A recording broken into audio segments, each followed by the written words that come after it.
Hello YouTube, this is Morgan, Airspeed Prime here with my next Teenage Mutant Ninja Turtles Nick Show episode review. This one's going to be for Season 2, Episode 9, The Kraang Conspiracy.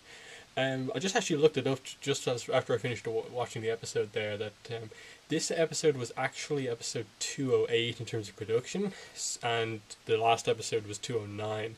So they actually aired them out of sequence here, which explains why Casey Jones wasn't involved in this episode. But also brings up an interesting point about why wasn't the big reveal from this episode mentioned in the previous one then? That's the sort of continuity stuff that I'd like to see from this show a bit more. And kind of didn't make much sense as to why it didn't really come up. I suppose that's why they all didn't really react too crazy when April did the whole sensing thing to find out they were being followed and stuff like that. So there's a little reference to it, but I definitely was surprised that like Casey didn't seem to know this or anything like that. So it's a weird continuity thing. Hope they address it more. But anyway, this episode itself, The Kraang Conspiracy, regardless of the sequence it aired in, it was a really good episode, I thought, in terms of huge focus on April, which is always good in this show. I keep saying it, she's definitely the most interesting character on the show, and now she's just kind of gone up another level. Really interesting stuff that they linked in her with explaining a lot more about what the Kraang are actually here for, even though like the finale from last season was meant to address that, but this did a lot better job at that. Explains why April's important, which wasn't explained last season, what her powers are, and why she fits in so well with the turtles as well. There's a lot of kind of answers that we got in this episode that I really did like. So basically the reveal at the end of the episode is that she's part human, part Kraang, part alien. I didn't quite say Kraang, but she's basically a mutant, just like the turtles, but obviously not a turtle. So that was an interesting one to show, I suppose, why she gets on with the kind of odder people in the series, including Casey Jones, I suppose. So that's an interesting idea, and kind of puts this is a weird way to think about it, but it means that Donatello and April actually could happen now since she's not fully human. But that'll be an interesting arc if they actually go about doing that, and like April dealing with the fact that she's not human anymore. If they actually do something with that, does she accept that she's not human, or does she try to maintain all her humanity, or just accept who she is? That could be an interesting way to do part of the romance plot. If she before this reveal she seemed to be going more towards Casey, but now that she just found out that she's not completely human, because Casey was the one kind of normal kind of friend that she had.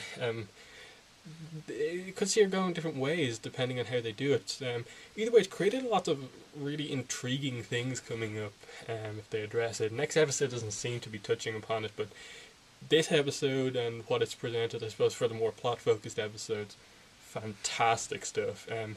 Her powers seem to be that she has some form of telepathy, able to use her mind to kind of move things around, destroy things.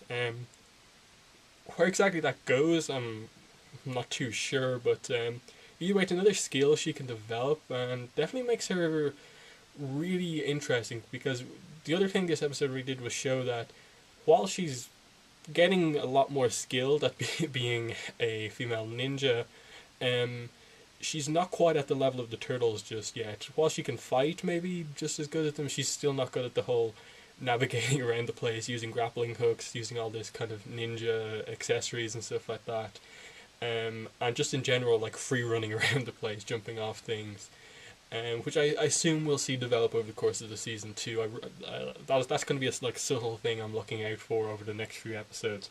If she goes out with the turtles a lot more, do we see her getting more and more better at doing this sort of stuff? So there's a lot of cool stuff with April in this episode I really did like. Along with that, we got a little bit more with her and Donatello's relationship. Mainly that he was trying to save her because this was basically one of her first big times going out with the turtles on a mission, and he was really trying to save her the whole time. eventually, he was required to do some of the more scientific stuff, and so Raph had to go save her, which was an interesting moment. He wanted to be the one to do that, but in the end accepted that Raph saved her and then just pushed him out of the way the second they got back. So that was a pretty cool moment, just to see that they're still going with this Donatello April ship kind of thing, but especially April's reaction to this was kind of really fascinating, just to see that she didn't want the others to help her, though she required it over the course of the episode. And then she proved herself in like a different way than apart from the ninja skills that she's been learning in this new psychic powers. So, um, it was an interesting little arc that she had here, kind of trying to kind of show that she's learned a lot and do that she can do things on her own. She doesn't have to be the odd one out, left out of all the missions. She can actually do stuff just like them. But yeah, this was nice. Really, there's not much else to the episode apart from the April. I suppose the Kraang stuff we got at the start of the episode was pretty cool. Learning that they've been on Earth for a very long time. A lot of history references Kraang. The conspiracy journalist guy, Kurtzman, references this, that they've been trying to perfect the mutagen on Earth for generations, and part of the reason humans are the way they are now is because of manipulation from the Kraang. That's a really nice kind of thing to add to the kind of mythology world building of the Teenage Mutant Ninja Turtles universe here in this Nickelodeon show, and I really appreciate that they are giving us some of this kind of history stuff. Because really they haven't done that too much of this series. Really explored the past, like history of the characters too much. So I like that they went really far back with the Krang to really make them a lot more interesting. So that was nice. Kurtzman himself was interesting. Came out of nowhere, guy who knows a lot, but I think he's going to be a really interesting ally for the Turtles too. I don't actually have too much else to say. It was a very, very, very focused episode of Turtles, and that there wasn't a whole lot going on. There wasn't a huge focus on other character interactions. Interesting that there was a lot of clones of April. That was interesting.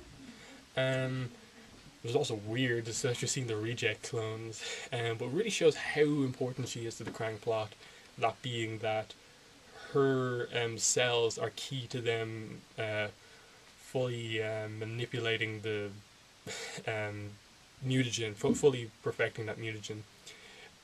Definitely a stupid villain moment when April points out, "Why can't you just take a bit of my hair and be done? Your plans will succeed." But no, the Krang go from being a constantly logical to, "Oh, this is more entertaining out of nowhere." That was a bit of a kind of like really moment, but for the drama of the episode, you can kind of understand it. But yeah, not much else to say. This is going to be a shorter review, but as I said, I think I've covered basically everything that goes on in the episode. Definitely in the comments, let me know if there's anything I may have missed out on, and if you want my thoughts on, and let me know what your own thoughts on this episode were. I really like this because very plot focused. I think in terms of what's been going on. April, as I've said, has been a huge positive for this series for me, and I'm glad that there's another episode focusing on her. Made her story so much more interesting, and really has me hoping that she'll really become like the fifth main character of the show, not just the Turtles. So that's what I'm going to finish off on. Thanks for watching this video review, and bye.